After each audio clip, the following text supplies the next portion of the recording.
we had what we call the Chief of Army Staff Day on that conference, Chief of Army Staff Conference.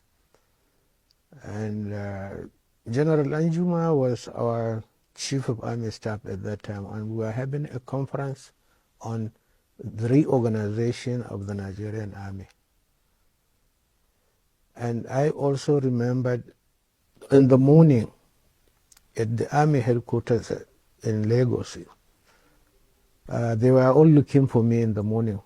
I didn't got to the office at that time. So when I got into the Army headquarters, I went up and people were saying, "Where have you been? We are looking for you." I didn't know, quite frankly, what was happening at that time.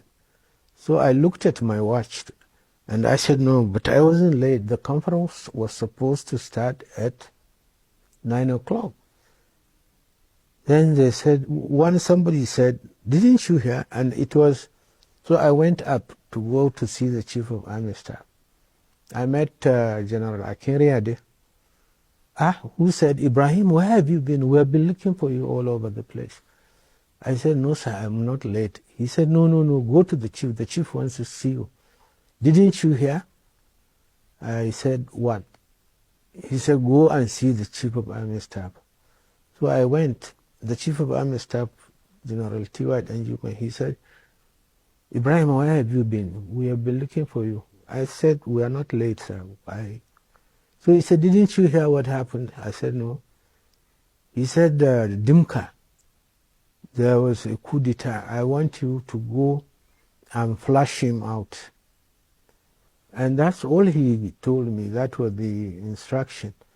So I have to come down to go to Ikeja. Those are where my troops were.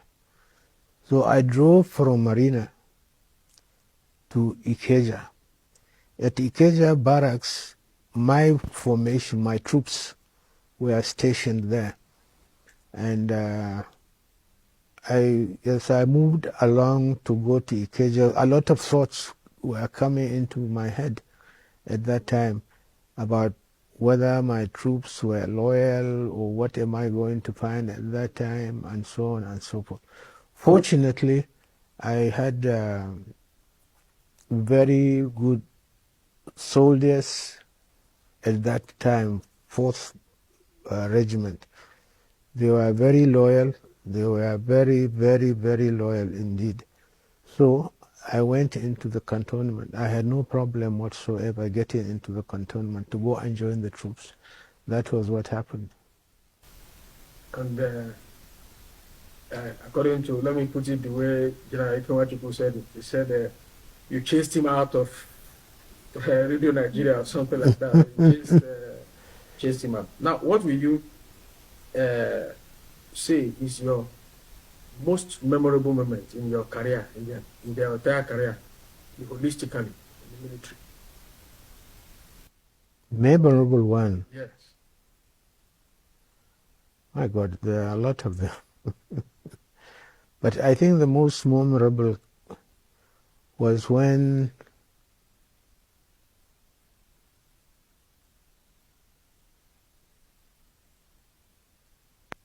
I went to war in 1967. What struck me was, here am I. I knew a lot of colleagues with whom we trained together, with whom we schooled together.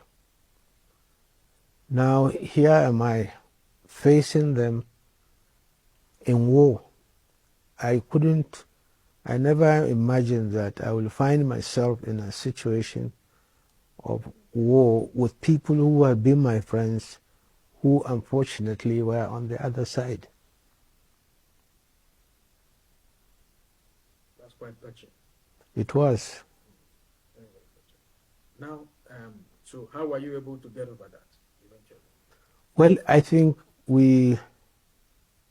I did, because it was a job I had to do.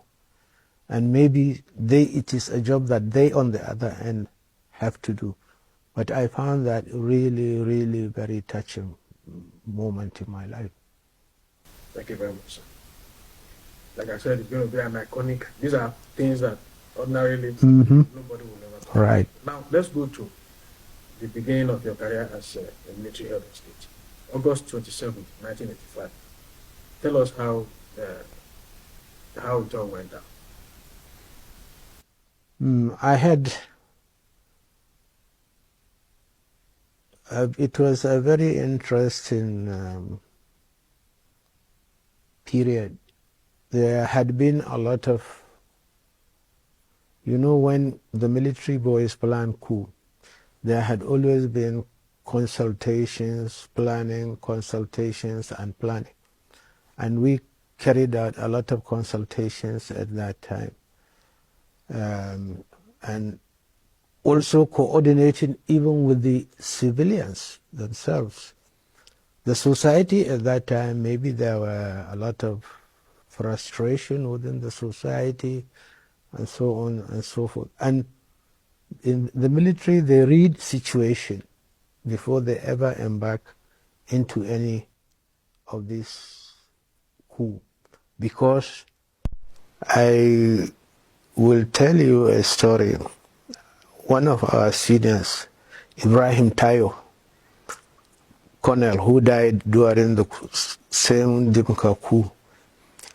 One day we were traveling and he saw some junior officers reading a book, How to Stage a Coup. And Ibrahim Tayo was a very brilliant person and he's well read. So he got the book out of the hand of the young officer. He said he gave him a chapter in the book. He said, make sure you recite this chapter. Get it into your brain. And I didn't know then. So I said, what did you tell? Why? What chapter is it? Then he gave me the book. I saw the chapter, The Consequences of Failure. He said they should read it very well and understand it. And always I was remembering that story, the consequences of failure. So you find those of you involved are going to be killed. Those of you who connived will also be killed. Everybody will be killed once it fails. So those are things that I keep on remembering. And so we had a meeting on the 30th of December, I think, and we were well coordinated. We were always in contact. I was in contact with David Mark here in Mina and so on, but because he was the governor of the state. And what was paramount in our minds was that there shall be no blood whatsoever. And I'm glad to say that the soldiers were well disciplined, the officers were well trained and well led, and we carried that to the letter without any blood whatsoever.